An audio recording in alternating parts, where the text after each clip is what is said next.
Indifference curve analysis में आज का हमारा टॉपिक है कंज्यूमर्स इक्विलिब्रियम, उपभोक्ता का संतुलन। जैसे कि हमने उपयोगिता विश्लेषण किया था, यूटिलिटी एनालिसिस जब हमने स्टडी किया था, तो उसके अंतर्गत हमने देखा था कि जो उपभोक्ता सम सीमांत उपयोगिता नियम है उसका पालन हो रहा है। उसका पालन करके अधिकतम संतुष्टि एक उपभोक्ता प्राप्त कर सकता है। उसी तरह क्या होता है कि जब इंडिफरेंस कर्व एनालिसिस में भी उपभोक्ता के इस उद्देश्य की पूर्ति में ये एनालिसिस सहायक होता है। इंडिफरेंस कर्व एनालिसिस जैसे कि हम लोगों ने स्टडी किया था पिछले वीडियो में, मैंने आपको अच्छी तरह से डिटेल में एक्सप्लेन किया था कि जो एक कंज्यूमर होता है, उपभोक्ता होता है, वो उस समय इक्विलिब्रियम की स्थिति में होता है, या हम कहते हैं कि उस समय साम्य को प्राप्त करता है। कब? जब वह अपनी रुचियों और वस्तुओं के मूल्यों के स्थिर रहने पर, यानी कि उसके अगर कोई टेस्ट एंड प्रेफरेंसेस हैं या प्राइस ऑफ प्रोडक्ट है वो स्थिर रहती है, चेंज नहीं होती है, तब वह अपनी निश्चित आय को, जो उसकी इनकम होती है, उसको दो प्रोडक्ट्स को परचेज करने में खर्च करता है। और वो इस प्रकार खर्च करता है कि उसको जो सेटिस्फैक्शन मिलता है वो मैक्सिमम होता है।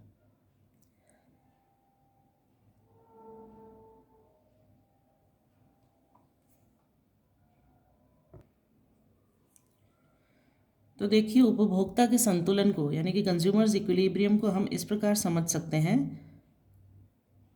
उदासीनता वक्र विश्लेषण के अंतर्गत एक उपभोक्ता उस समय साम्य को प्राप्त करता है, यानी उस समय इक्विलिब्रियम की पोजीशन को प्राप्त करता है। कब? जब वह अपनी रुचियों और वस्तुओं के मूल्यों के स्थिर रहने पर, दो चीज़ें स्थिर रहे, देखिए इसमें, एक तो उसकी रुचियाँ और उसके वस्तुओं के मूल्य स्थिर रहने पर अपनी निश्चित आय को, जो उसकी जो इनकम है, उसको दो वस्तुओं को क्रय करने में, दो प्रोडक्ट्स वो परचेज करता है, उसको परचेज करने में इस प्रकार खर्च करता है कि उसे अधिकतम संतुष्टि प्राप्त हो। अब ये जो उपभोक्ता का साम्य है, इसको समझने के लिए जो सबसे इम्पॉर्टेंट चीज़ है वो ये है कि कुछ मान्यताएं हैं, कुछ अजम्पशंस हैं, उनको समझना बहुत ज़रूरी है। उदासीनता वक्र विश्लेषण जो तकनीक है, ये टेक्निक है, ये क्या है? इसमें उपभोक्ता का साम्य, या हम कहें संतुलन, कुछ मान्यताओं पर आधारित होता है। तो हम वन बाय वन इन मान्यताओं को स्टडी करेंगे।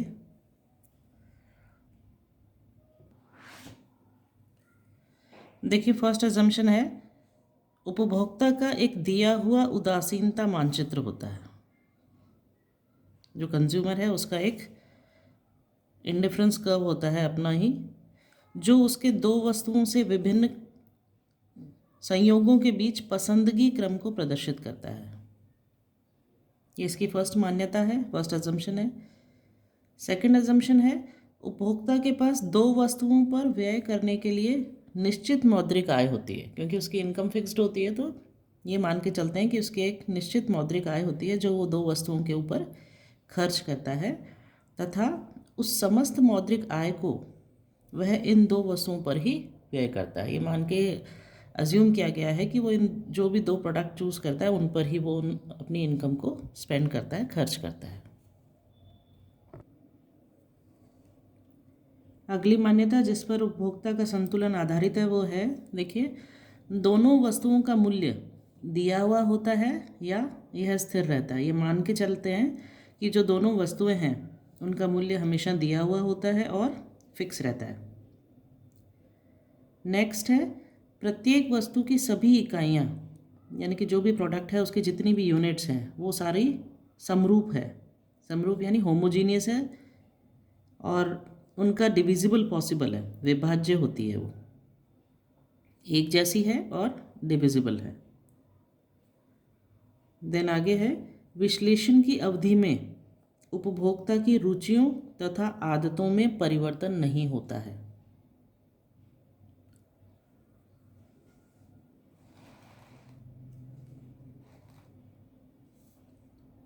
अगला पॉइंट है, उपभोक्ता विवेकशील होता है, यानी कि क्या? अर्थात वह अपनी आय को दो वस्तुओं पर व्यय करके संतुष्टि को अधिकतम बनाने के लिए विवेकपूर्ण ढंग से व्यय करता है।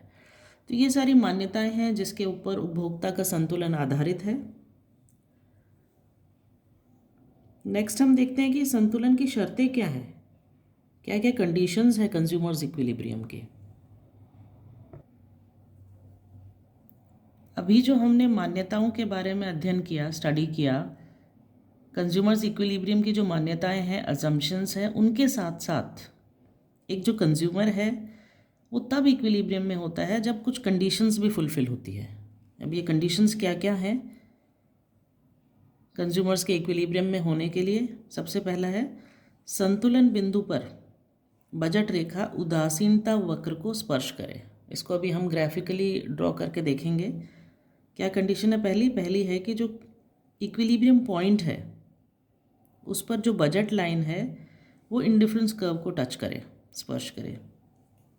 सेकेंड कंडीशन है संतुलन बिंदु पर यानी इक्विलिब्रियम पॉइंट पर बजट लाइन और इंडिफरेंस उदासीनता रेखा का ढाल जो स्लोप है वो एक जैसा होना चाहिए। ये कंडीशंस फुलफिल होनी बहुत ज़रूरी है कंज्यूमर्स इक्विलिब्रियम में। और जो थर्ड कंडीशन है वो क्या है? तो ये है कि संतुलन बिंदु पर उदासीनता वक्र मूल्य बिंदु के उन्नतोदर हो अथवा साम्य बिंदु पर प्रतिस्थापना की सीमांत दर हमेशा क्या होनी चाहिए? घटती हुई होनी चाहिए।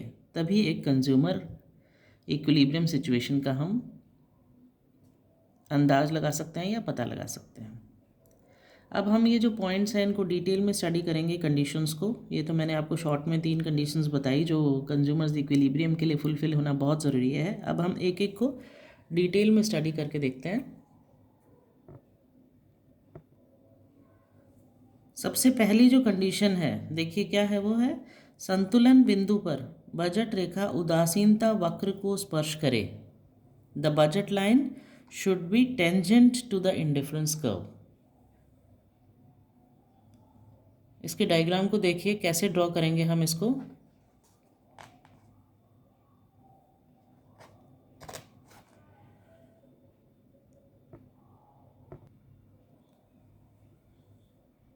उपभोक्ता के संतुलन को ज्ञात करने के लिए, उसके इक्विलिब्रियम को पता करने के लिए उपभोक्ता का जो उदासीनता मानचित्र है तथा बजट या मूल्य रेखा दोनों को एक साथ लाना होता है।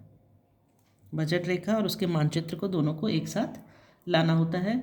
अब जो उदासीनता मानचित्र है वो क्या बताता है? 2 वस्तुओं के विभिन्न संयोगों में उपभोक्ता की पसंदगी के क्रम को हमें बताता है। और जो बजट लाइन है या जिसे हम कहते हैं कि प्राइस लाइन है, मूल्य रेखा है, वो 2 वस्तुओं के उन अलग अलग संयोगों को प्रदर्शित करती है जो उपभोक्ता अपनी दी हुई निश्चित आय तथा 2 वस्तुओं के दिए हुए निश्चित मूल्यों पर क्रय कर सकता है, यानी कि परचेज कर सकता है। अब आप देखिए उदासीनता मानचित्र तथा बजट रेखा को एक साथ रखने पर जहां उदासीनता वक्र बजट रेखा को स्पर्श करता है वहीं उपभोक्ता का, हम कह सकते हैं वहीं उपभोक्ता संतुलन में होता है। अब इस डायग्राम में अगर आप देखते हैं तो देखिए उपभोक्ता के उदासीन मानचित्र तथा बजट लाइन दोनों को एक साथ दिखाया गया है। इस डायग्राम में आप देखिए ओ एक्स एक्सेस पर एक्स वस्तु की मात्रा दिखाई गई है और ओ वाई एक्सेस पर वाई वस्तु की मात्रा को दिखाया गया है। जो दी हुई मौद्रिक आय है तथा वस्तुओं के जो दिए हुए मूल्य हैं उन पर उपभोक्ता क्या करता है? एक्स तथा वाई वस्तु के वे सभी कॉम्बिनेशंस को खरीदता है, वह भी सभी संयोगों को खरीद सकता है जो पीएल बजट लाइन पर है। जैसे कॉम्बिनेशन आर दिया है, एस दिया है, क्यू दिया है, टी दिया है, यू है। उपभोक्ता क्या करता है? अपनी दी हुई जो उसकी इनकम है तथा दी हुए जो वस्तुएं के मूल्य है उस पर मैक्सिमम सेटिस्फैक्शन प्राप्त करने की कोशिश करता है और वो चाहता है कि जो हायर इंडिफरेंस कर्व है, जो उच्चतम उदासीनता वक्र है, मैं वहाँ पहुँच जाऊँ। वो वहाँ पहुँचना चाहता है, लेकिन वह उन उदासीनता वक्रों पर नहीं पहुँच सकता जो बजट रेखा के बाहर है। ये जो बजट रेखा है इसके बाहर जो भी उदासीनता वक्र है वो वहाँ नहीं पहुँच सकता। ये मैंने आपको पहले वाले वीडियो में भी एक्सप्लेन किया था जब हमने इंडिफरेंस कर्व के कैरेक्टरिस्टिक्स के बारे में स्टडी किया था। तो अतः क्या होता है, उपभोक्ता बजट रेखा पर, इस बजट रेखा पर उन सभी वस्तुओं, या हम कह सकते हैं वस्तुओं के उन सभी संयोगों को चुनेगा जो उसको क्या देंगे, मैक्सिमम सेटिस्फैक्शन देंगे। या हम ये कह सकते हैं कि उपभोक्ता बजट रेखा पर वस्तुओं के उन संयोगों को चुनेगा जो अधिकतम संभव उच्च उदासीनता वक्र पर स्थित है। अब जो सबसे ऊंचा उदासीनता वक्र है, ये जो सबसे ऊंचा इंडिफरेंस कर्व है जिस पर उपभोक्ता पहुंच सकता, वह है जिसको बजट या मूल्य रेखा केवल स्पर्श करती है। जैसे ये है यहाँ पर, ये देखिए, ये IC3 कर्व है, बजट लाइन को टच कर रहा है यहाँ पर। मूल्य रेखा पर जो स्थित अन्य कोई भी कॉम्बिनेशन है, कोई भी संयोग है, वो नीचे वाले उदासीनता वक्र पर स्थित होगा और इसलिए वह स्पर्श बिंदु वाला, ये जो स्पर्श बिंदु है, स्पर्श बिंदु वाले संयोग की तुलना में कम संतुष्टि प्रदान करेगा। इस डायग्राम को जब हम देखते हैं तो देखिए, PL बजट लाइन है, PL बजट लाइन कह सकते हैं आप इसको, प्राइस लाइन कह सकते हैं, बजट रेखा कह सकते हैं। इसके ऊपर ये कॉम्बिनेशंस है, संयोग है RSQTU। इसकी तुलना में नीचे के जो उदासीनता वक्रों पर स्थित है,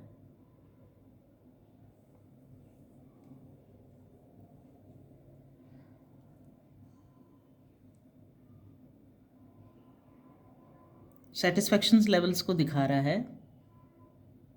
यहाँ पर अगर इन सारे पॉइंट्स को देखें तो उपभोक्ता कहाँ इक्विलिब्रियम में होगा, वह इक्विलिब्रियम में सिर्फ Q संयोग पर होगा और यहीं इसी पॉइंट पर उसको सबसे ज़्यादा मैक्सिमम सेटिस्फैक्शन मिलेगा। क्यों? क्योंकि उसका जो इंडिफरेंस कर्व है वो बजट लाइन को टच कर रहा है Q पॉइंट पर।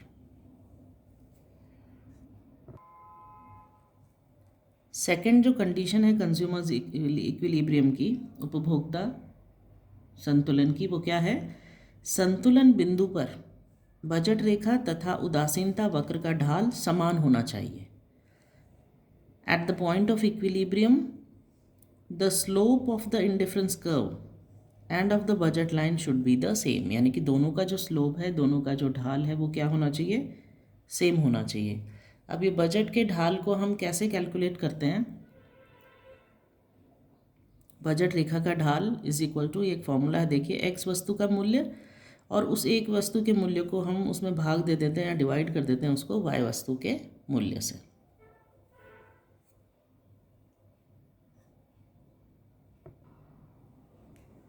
अब देखिए, अगर हम उसी डायग्राम को फिर से देखते हैं तो अब इस रेखा चित्र में क्या है, जो Q पॉइंट है, इस Q पॉइंट पर इंडिफरेंस कर्व IC3 दिया हुआ है, देखिए IC3, बजट लाइन कौन सी है, PL।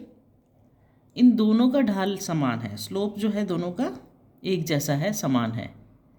बजट रेखा का ढाल क्या बता रहा है, x वस्तु तथा y वस्तु के मूल्य के अनुपात को बताता है।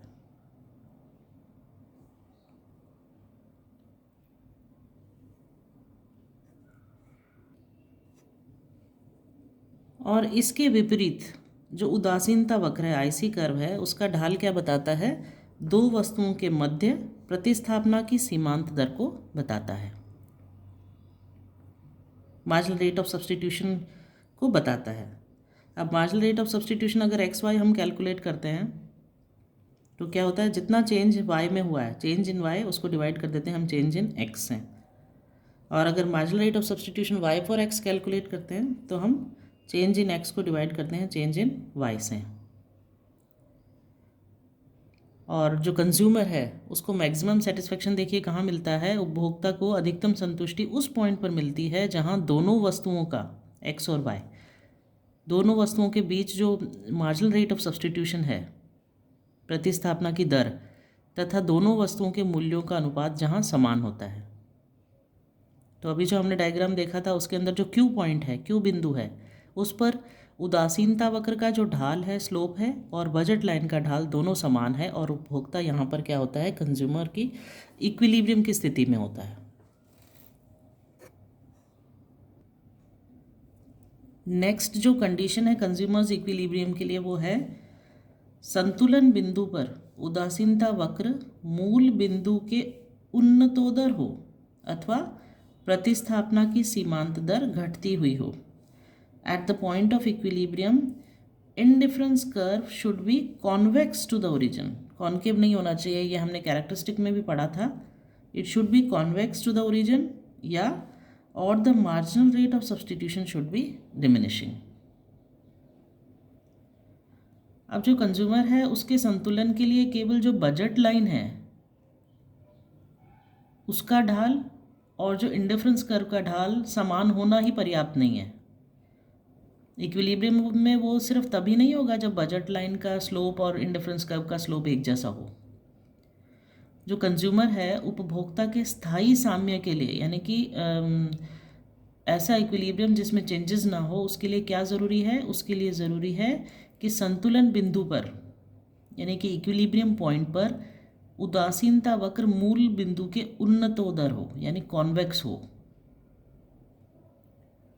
या फिर हम कह सकते हैं कि x वस्तु की y वस्तु के लिए प्रतिस्थापना की सीमांत दर घटती हुई होनी चाहिए। और ये जो इम्पोर्टेंट कंडीशन है, ये जो मैंने पिछला डायग्राम दिखाया था,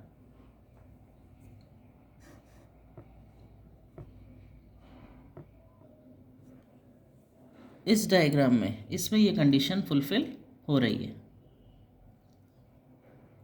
और यहाँ पर जो कंज्यूमर है वो क्या है? उपभोक्ता स्थायी साम्य की अवस्था में है। लेकिन ऐसा भी हो सकता है जब उदासीनता वक्र बजट रेखा को स्पर्श तो करती है, जैसे इसमें स्पर्श कर रही है, वह उस स्पर्श बिंदु पर उन्नतोदर होने के बजाय अवंतोदर हो, यानी कि कॉन्वेक्स की बजाय कॉनकेव हो। इसको हम एक अलग डायग्राम से देख सकते हैं। अब इस डायग्राम में देखिए, ये जो रेखा चित्र है इसमें उदासीनता वक्र बजट लाइन को, ये बजट लाइन है PL और ये IC कर्व है, ठीक है। ये दिया गया है, जो ये कर्व क्या है? IC कर्व है, उदासीनता वक्र है और PL इसकी बजट लाइन है। उदासीनता वक्र यानी कि IC बजट लाइन PL को, इस PL को S बिंदु पर टच कर रहा है। देखिए यहाँ टच कर रहा है।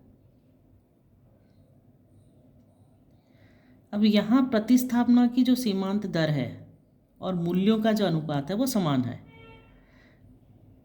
परंतु S बिंदु पर स्थायी साम्य नहीं हो सकता, इक्विलिब्रियम नहीं हो सकता। क्यों नहीं हो सकता? क्योंकि जो S बिंदु है यहाँ पर इंडिफरेंस कर्व कॉनकेव है, कॉन्वेक्स नहीं है। बजट रेखा के जो अलग और दूसरे पॉइंट्स है, जैसे R है, T है, उदासीनता वक्र IC से अधिक ऊंचे उदासीनता वक्र पर स्थित होंगे। इसलिए उपभोक्ता इन बिंदुओं पर पहुंचकर अधिक संतुष्टि प्राप्त कर सकता है। तो इस प्रकार जो उपभोक्ता है, कंज्यूमर है, वो मान्यताओं के साथ साथ, जो अजम्पशंस मैंने आपको डिटेल में एक्सप्लेन करी थी, उनके साथ साथ उस समय इक्विलिब्रियम में होगा, या उस समय हम कह सकते हैं कि साम्य की स्थिति में होगा, जब वो ये जो 3 इम्पॉर्टेंट कंडीशंस है, ये जो अभी अपन ने डिटेल में स्टडी करी है, इन 3 इम्पॉर्टेंट कंडीशंस को फुलफ़िल करेगा। क्या क्या 3 इम्पॉर्टेंट कंडीशंस बताई मैंने आपको? सबसे पहला, संतुलन बिंदु पर बजट रेखा जो है उदासीनता वक्र को टच करती है, स्पर्श करती है। सेकंड, संतुलन बिंदु पर बजट रेखा तथा उदासीनता रेखा का ढाल, जो स्लोप है, वो एक जैसा होता है। और जो नेक्स्ट थर्ड इम्पॉर्टेंट कंडीशन है वो ये कि संतुलन बिंदु पर यानी इक्विलिब्रियम पॉइंट पर जो उदासीनता वक्र है वो मूल बिंदु के उन्नतोदर होता है अथवा प्रतिस्थापना की सीमांत दर घटती हुई हो, यानी eight the point of equilibrium indifference curve should always भी कॉन्वेक्स होना चाहिए टू द ओरिजिन, कॉनकेव नहीं होगा। अगर वो कॉनकेव होगा तो कंज्यूमर के इक्विलिब्रियम की सिचुएशन नहीं होगी, या मार्जिनल रेट जो ऑफ जो सब्सटीट्यूशन है दैट शुड बी डिमिनिशिंग, यानी कि घटता हुआ होना चाहिए।